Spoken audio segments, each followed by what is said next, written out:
Hozir sizga tavsiya etadigan damlamam uxlaganingizda hamyonlaringizni yoqishga yordam beradi, ozish jarayonini tezlashtiradi. Undan tashqari uyqungizni normaga solishga yordam beradi va eng asosiysi organizmdagi barcha shamollash, yallig'lanishlarni bartaraf etadi. Bu damlama nomi oltin sut hisoblanadi. Oltin sutli damlama tayyorlash uchun bizga kerak bo'ladi: 1 choy qoshiq kurkuma, 1 choy qoshiq koritsa, ya'ni dolchin, yarim choy qoshiq imbir kukurlari va ozgina murch kerak bo'ladi. Barcha quruq masalliqlarni aralashtirib olamiz.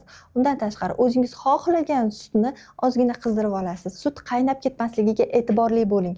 Sut isigandan keyin barcha quruq masalliqlarni solib 6 daqiqa davomida qaynatib olasiz. Qaynagandan keyin ichishdan oldin esa 1 choy qoshiq asal solib bu damlamani ichishingiz mumkin. Bu damlama nafaqat ozishingizni tezlashtirib beradi, balki uyqularingizni normal holatga keltirib, shamollashlaringizdan bemalol antibiotiklarsiz ham qutulishingiz mumkin.